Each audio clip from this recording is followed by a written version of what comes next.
Hi guys, in this tutorial video I'm going to talk about advanced technique like events and localization. So let's start with events.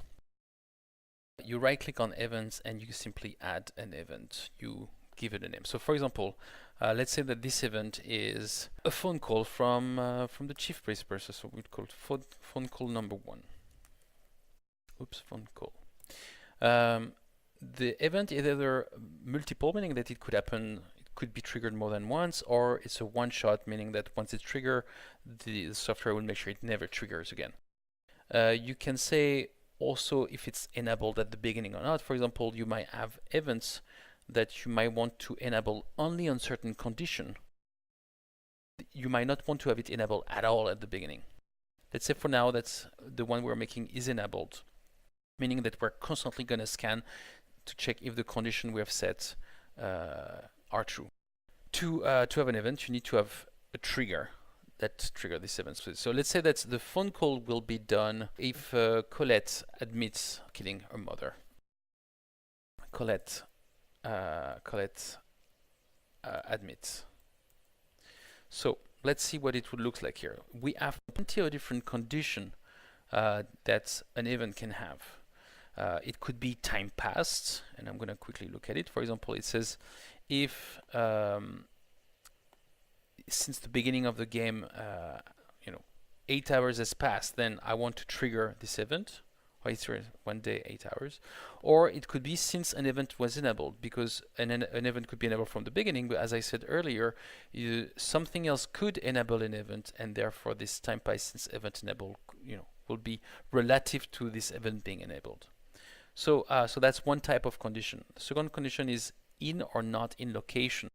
So for example, you say that it's been at least 8 hours and that the player is inside the victim's apartment. Then we want to trigger something. Or maybe we need to say it has to be outside of the victim's apartment. I'll give you an example. Let's say that you receive a phone call that a person just stole something from somewhere. But if it turns out you are right in front of that person because you're in this location, then this event will make no sense.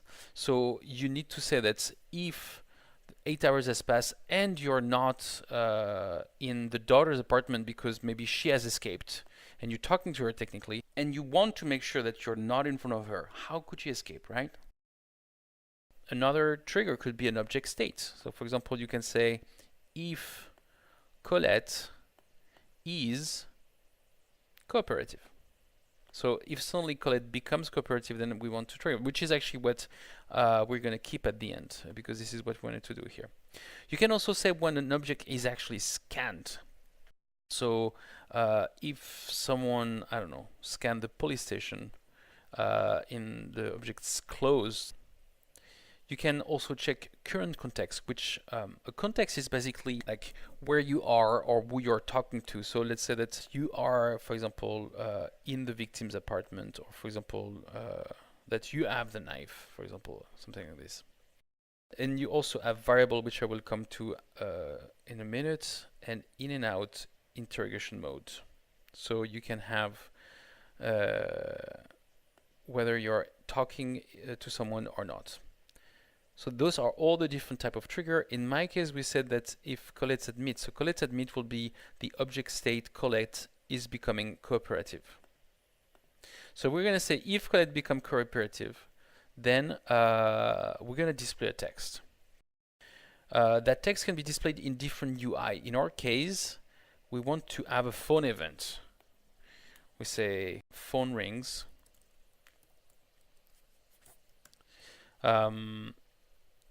Good job, officer.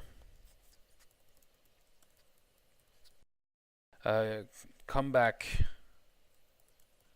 to the police station to give your report. So that could be one type of action, but I can actually have multiple thing triggering. Let's see what else there is. I'm going to move this up so that you can actually see those. So we have set context, which is basically forcing a place or a thing to be.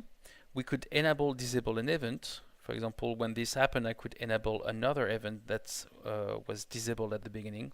I could set an object state. So for example, when the phone call, I could say that no matter what, then the knife becomes found because she admits to it. So it will make, it goes from state not found to state found. So maybe, she admits. So maybe even if we didn't find it, then at least we're forcing that the knife was found. What else do you have? Change game time. Yeah, you could force the time. You could, jump in time, for example. This could be used when you say, for example, well, now you have to go to bed. It's the end of the day, or you just lost consciousness and then you wake up 4 hours later. You might want to, through the narrative of your game, change the time, and you can do it here. You also can trigger the end of the stuff. Let's say that actually maybe we do want to trigger the end in this case because she gives everything. So you simply click on the name of the ending that you've created. As we just showed you how to create those ending in the previous video, and you can actually have more than one ending. And set variable, which I will explain, and then set introduction text. So basically it will change the introduction. So I'm going to finish mine, which is collect is cooperative, phone event, good job officer, we found the knife no matter what, we're not going to end, and we're not going to change it. I'm going to finish this, I'm going to save it, and we're going to test it. So I'm going to put this back on the screen for you. Alright, so just to test it quickly, I am going to do start. To make her change her mind, first we need to know where she is. We go to the apartment, we talk to her mother, we can now go to Greenwich, we can talk to her, and we can show her the knife. Hey, that's my DNA. What? Oops, here we go. Phone rings. Good job, officer. Come back to the police station to give your report. So here it is. The event triggered exactly in the way we hoped for, which is basically wait for a specific change of state and then show a specific UI. If you were in the actual phone, it will show actually the phone UI as we specified it. And then because we also said that we found the clue, it automatically triggered the stuff that's clue found. Put kitchen utensil in your clue board as a reminder of the knife found, because she admitted to it. All right, so that was the events. Finally, the last thing I can show you on this video is the localization. Everywhere in the app, as soon as you see a blue field, it means that this text is localizable. By default, you're working in English, but you could switch to German, for example, or to French, because you see it becomes an ID something because it means the text has not been launched. If I send it in French, which is appartement de la victime, hop, I could now switch from English victim's apartment to appartement de la victime. You can actually have this localization tab here that shows you in red what has been translated or what has not been translated. So there should be everything that matters. For example, here, Mary probably should be Mary in every single language. We really don't expect you to translate your scenarios. I mean, it's typically something that is done at the very, very, very end. You don't want to start translating a scenario that's still in beta test or still being balanced. You want to wait the very last moment when things are fully closed and you're happy with it, because it means that any changes have to be done in 2 languages. And that's it. We simply cannot wait to see what you will do with this tool, and I thank you dearly for watching all this content.